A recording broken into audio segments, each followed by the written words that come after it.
విధ్వంసకర పాలన కొనసాగిస్తూ అవినీతి పరుల్ని, అసమర్థుల్ని, నేరస్తుల్ని పెంచి పోషిస్తున్నటువంటి విషయం 5 కోట్ల మంది ఆంధ్రులకు కూడా తెలుసు. వైసీపీ ప్రభుత్వ పాలనలో విధ్వంసాలు, వైఫల్యాలు తప్ప భూతద్దంతో ఎదికినా సరే ఈ రాష్ట్రంలో ఒక్క విజయం కూడా కనబడినటువంటి పరిస్థితి ఉంది. భస్మాసురుల్లాగా మారి ప్రతి వ్యవస్థను కూడా విధ్వంసం చేశాడు. ఈ రాష్ట్రంలో సగభాగం ఉన్నటువంటి మహిళలకి రక్షణ లేకుండా పోయింది. స్వాతంత్ర భారతదేశంలో ఏ రాజకీయ నాయకుడికైనా సరే అధికారం అంటే ఒక బాధ్యతగా భావించాలి. ప్రజలకు సేవ చేసే అవకాశం, ఇటువంటి కీలక బాధ్యతలు నిర్వహించాల్సినటువంటి జగన్మోహన్ రెడ్డి ప్రజల యొక్క భవిష్యత్తుని పూర్తిగా అంధకారంలోకి నెట్టేసిన విషయాన్ని ఈ సందర్భంగా గుర్తు చేస్తున్నాను.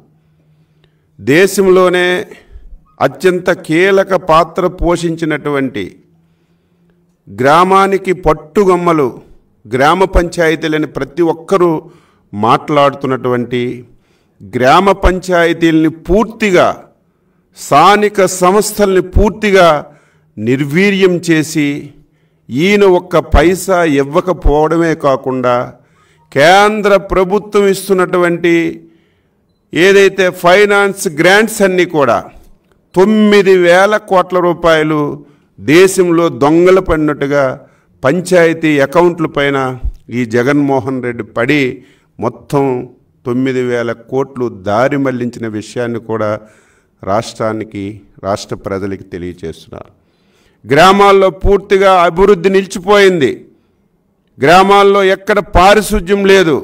చంద్రబాబు నాయుడు గారు వేసినటువంటి లైట్లు, అది కూడా చిత్తశుద్ధితో, అంకిత భావంతో 5 సంవత్సరాలకి లైట్లు వేసి ఏ ఒక్క లైట్ పోయినా వాళ్ళకే మెయింటైన్ చేసుకునే అవకాశం ఇస్తే వచ్చిన వెంటనే దాన్ని విధ్వంసం చేసి రాష్ట్రం మొత్తాన్ని చీకటమయం చేసినటువంటి విషయాన్ని గుర్తు చేస్తున్నాను. అదేవిధంగా ఆంధ్రప్రదేశ్ అంటే, ఆంధ్రప్రదేశ్ ఏ కార్యక్రమం తీసుకున్నా, ఏ విధానపరమైనటువంటి నిర్ణయం తీసుకున్నా చంద్రబాబు నాయకత్వంలో తెలుగుదేశం పార్టీ తీసుకున్నటువంటి విధాన నిర్ణయం దేశానికి ఒక ఆదర్శంగా ఉండేది. ఈ దేశంలో అనేక రాష్ట్రాలు చంద్రబాబు నాయుడు తీసుకున్నటువంటి నిర్ణయాలని అమలు చేసినటువంటి పరిస్థితిని ఈ రాష్ట్రంలో మనం చూసాం. 2019లో ఒక దుర్మార్గుడు ఈ రాష్ట్రానికి ముఖ్యమంత్రి అయిన తర్వాత ఆంధ్రప్రదేశ్ పరువు పూర్తిగా మంటగలిచిపోయింది. ఈరోజు ఆంధ్రప్రదేశ్ని ఆందోళన ఆంధ్రప్రదేశ్గా మార్చాడు. ఈరోజు అంగన్వాడీలు 22 రోజుల నుంచి ధర్నాలు చేస్తుంటే, దీక్షలు చేస్తుంటే దిక్కు లేదు, ముక్కు లేదు.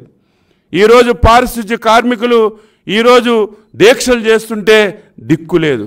సర్వశిక్ష అభియాన్, ఆశా వర్కర్లు, ఈరోజు కాంటాక్ట్ టీచర్లందరూ కూడా రోడ్డెక్కి ఈరోజు దేశంలోనే పేరున్నటువంటి ఆంధ్రప్రదేశ్ రాష్ట్రాన్ని ఆందోళన ఆంధ్రప్రదేశ్గా మార్చినటువంటి గనుడు ఈ దుర్మార్గుడు జగన్మోహన్ రెడ్డి అని చెప్పి ఈ సందర్భంగా తెలియజేస్తున్నాను.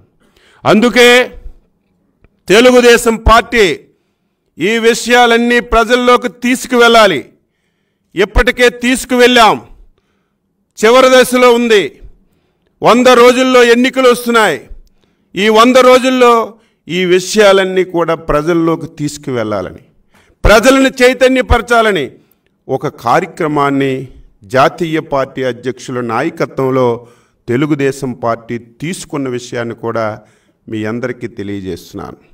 అందులో భాగంగా రేపు 3వ తారీఖున మన ఆఫీసులో పక్కనున్నటువంటి కళ్యాణ మండపంలో పంచాయతీరాజ్ వర్క్షాప్ని ఏర్పాటు చేశాం. ఈ రాష్ట్రంలో ఉన్నటువంటి గ్రామ పంచాయతీ సర్పంచులు, ఎంపీపీలు, జడ్పీటీసీలు, జిల్లా పరిషత్ చైర్మన్స్, పదవిలో ఉన్నవాళ్ళు, లేని వాళ్ళు అందరినీ పిలుస్తున్నాం. 2014 నుంచి 19 వరకు స్థానిక సంస్థలకు ఒక స్వర్ణయుగం.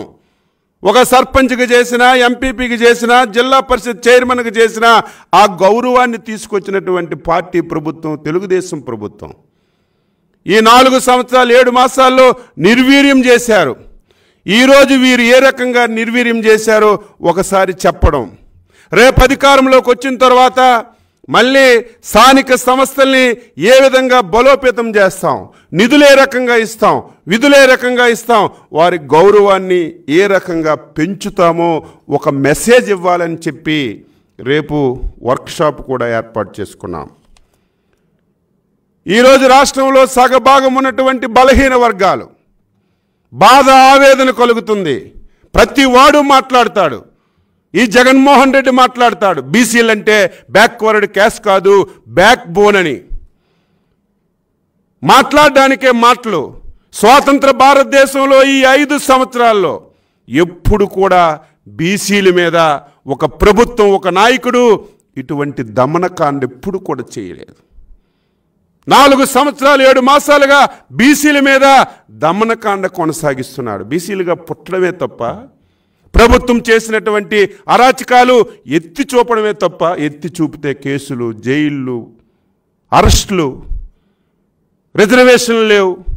బీసీలకు ఒక నిధులు, ఒక పైసా ఖర్చు పెట్టడం లేదు. ఆర్థికంగా వారు బలపడితే ఈ ముఖ్యమంత్రికి నష్టం జరుగుతుందని ఈరోజు అణచివేసే పరిస్థితి తీసుకొచ్చినటువంటి విషయాన్ని ఈ రాష్ట్ర ప్రజలకి తెలియచేయాలని రేపు 4వ తారీఖున అమరావతి కేంద్ర కార్యాలయంలో జైహో బీసీ అని చెప్పి ఒక బ్రహ్మాండమైనటువంటి కార్యక్రమాన్ని తీసుకొని ఇంటింటికి ప్రతి బీసీ తలుపు తట్టాలని ఒక నిర్ణయం తీసుకున్నాం. ఈరోజు రాష్ట్రంలో జరుగుతున్నటువంటి అరాచక, అవినీతి, అసమర్థ పాలన నుంచి ప్రజలకు విముక్తి కలిగించి అన్ని వర్గాల ప్రజల భవిష్యత్తుకి భరోసా కలిగించేందుకు తెలుగుదేశం పార్టీ జాతీయ అధ్యక్షులు గౌరవనీయులు శ్రీ నారా చంద్రబాబు నాయుడు గారు 5వ తారీఖు నుంచి 29వ తారీఖు వరకు 22 పార్లమెంటుల్లో పర్యటించి ప్రజలకి చైతన్యపరచాలని ఒక నిర్ణయం తెలుగుదేశం పార్టీ తీసుకుంది. ఆ కార్యక్రమం పేరే రా కదలిరా. తెలుగుదేశం పార్టీ రా కదలిరా పేరుతో 5వ తారీఖు నుంచి రేపు 29వ తారీఖు వరకు దాదాపుగా 22 పార్లమెంటుల్లో సభలు పెట్టాలని చెప్పి నిర్ణయించాం. రోజుకు 2 పార్లమెంటుల్లో జరిగినటువంటి బహిరంగ సభల్లో చంద్రబాబు నాయుడు గారు పాల్గొంటారు. ఆ సభకి లక్షలాది మంది ప్రజలు వచ్చే విధంగా ఏర్పాట్లు చేసుకుంటున్నాం. ఆ సభలో జగన్ పాలన పైన ప్రజలు విసిగిపోయి ఒక ప్రభంజనంలాగా కదలి రావటానికి సిద్ధంగా ఉన్నారు. పోటీలుగా అడుగుతున్నారు, నా నియోజకవర్గంకి రండి, మా దగ్గర పెట్టండి, ఎన్ని లక్షల మంది కావాలంటే అంతమంది వస్తారని పోటీలుగా అడుగుతున్నా సమయం లేదు. కాబట్టి 29 పార్లమెంటుల్లో ఈ కార్యక్రమం నిర్వహించాలని చెప్పి పార్టీ నిర్ణయించింది. 1983లో విశ్వవిఖ్యాత నట సార్వభౌముడు స్వర్గీయ నందమూరి తారక రామారావు గారు తెలుగుదేశం పార్టీ స్థాపించినప్పుడే తెలుగుదేశం పార్టీ పిలుస్తుంది రా కదలిరా అనే ఒక పిలుపివ్వగానే తెలుగు జాతి మొత్తం ఏకతాటిపైకి వచ్చింది. నేడు కూడా 83 నాటి పరిస్థితులే ఇక్కడ పునరావృతమవుతున్నటువంటి సంగతులు. అంతకంటే దారుణమైనటువంటి పరిస్థితులు ఈ రాష్ట్రంలో ఉన్న విషయాన్ని కూడా ప్రజానీకానికి తెలియచేస్తున్నాను. లక్షలాదిగా తరలి వచ్చే ప్రజలకు అవసరమైనటువంటి అన్ని ఏర్పాట్లు చేయడానికి పార్టీ నిర్ణయం తీసుకుందని ఈ సందర్భంగా తెలియజేస్తూ ఆంధ్రప్రదేశ్ పూర్వ వైభవాన్ని తీసుకురావడం ఒక్క తెలుగుదేశం పార్టీకే సాధ్యమవుతుందని ప్రతి ఒక్కరూ నమ్ముతున్నారు. మళ్ళీ మా జీవితాలు బాగుపడతాయి, చెడిపోయిన ఈ రాష్ట్రం మళ్ళీ గాడిలో పడుతుంది, ఉద్యోగ, ఉపాధ్యాయ, కార్మిక, కర్షక అన్ని వర్గాలు మళ్ళీ ఆనందంగా బతకాలంటే ఇంకొక మార్గం లేదు, చంద్రబాబు నాయకత్వంలోనే అది జరుగుతుందని ప్రతి ఒక్కరూ గమనిస్తున్నటువంటి తరుణంలో వైకాపా అకృత్యాల్ని అడ్డుకునే శక్తి, సామర్థ్యం ఒక్క తెలుగుదేశం పార్టీకి ఉన్న విషయాన్ని కూడా ఈ సందర్భంగా గుర్తు చేస్తూ, స్వర్ణయుగం టీడీపీతో సాధ్యమవుతుందని, తెలుగుదేశం పార్టీతోనే మళ్ళీ రాష్ట్రానికి ఒక నవోదయం చూస్తుందని చెప్పి, తెలుగుదేశం పార్టీ, జనసేన యువత భవితకు, రాష్ట్ర భవిష్యత్తుకు ఒక భరోసా అవుతుందని ఒక మెసేజ్ ఇవ్వడానికే ఈ కార్యక్రమాలు తీసుకున్నాం. ఈరోజు బీసీలకి 40,000 కోట్ల సబ్ ప్లాన్ ఖర్చు చేస్తే ఈయన వచ్చిన తర్వాత ఒక పైసా లేదు. స్థానిక సంస్థల్లో రిజర్వేషన్లు తీశాడు, దానివల్ల 16,800 పదవులు పోయాయి. విదేశీ విద్య లేదు, స్టడీ సర్కిల్స్ లేవు, ఎస్సీ ఎస్టీలకి ఈరోజు దాడులు చేస్తున్నాడు. ఏ వర్గాన్ని తీసుకో వారి యొక్క బాధ, ఆవేదన తప్ప ఎటువంటి కార్యక్రమం లేదని చెప్పి ఈ సందర్భంగా తెలియచేస్తూ, ఈ కార్యక్రమాన్ని రేపు పంచాయతీరాజ్ సదస్సుతో ప్రారంభిస్తున్నాం. ఎల్లుండి బీసీ జైహో బీసీ కార్యక్రమంతో ప్రారంభిస్తున్నాం. అదేవిధంగా 5వ తారీఖున మొదటి మీటింగ్ కనిగిరి కాన్స్టిట్యున్సీలో ఒంగోలు పార్లమెంట్లో ఈ కార్యక్రమాన్ని నిర్వహిస్తున్నాం 5వ తారీఖున. 6వ తారీఖున విజయవాడ పార్లమెంటు తిరువూరులో, అదే రోజు సాయంత్రం నరసాపురం పార్లమెంట్ ఆచంటలో జరపాలని చెప్పి నిర్ణయించాం. 9వ తారీఖున తిరుపతి పార్లమెంట్ వెంకటగిరిలోను, నంద్యాల పార్లమెంట్ ఆళ్లగట్లో 2 సమావేశాలు నిర్వహించాలని 9వ తారీఖు నిర్ణయించాం. 10వ తారీఖున విజయనగరం పార్లమెంటు బొబ్బిలి, కాకినాడ పార్లమెంటు తున్లో 2 సమావేశాలు పెట్టాలని నిర్ణయం చేశాం. అదేవిధంగా 18వ తారీఖున విశ్వవిఖ్యాత నట సార్వభౌముడు, తెలుగుదేశం పార్టీ వ్యవస్థాపక అధ్యక్షులు శ్రీ నందమూరి తారక రామారావు గారి యొక్క వర్ధంతి కార్యక్రమాన్ని గుడివాడలో నిర్వహించాలని, మచిలీపట్నం పార్లమెంటు గుడివాడలో భారీ స్థాయిలో నిర్వహించాలని నిర్ణయించిన విషయాన్ని గుర్తు చేస్తున్నాను.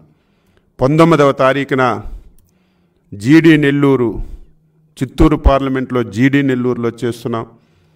అదే రోజు సాయంత్రం కమలాపురంలో, మన కడప పార్లమెంట్ కమలాపురంలో అదే రోజు సాయంత్రం చేస్తున్నాం.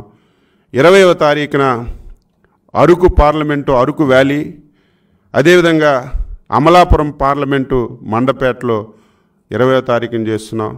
24న రాజంపేట పార్లమెంటు పీలేరు, అనంతపురం పార్లమెంటు ఉరవకొండ.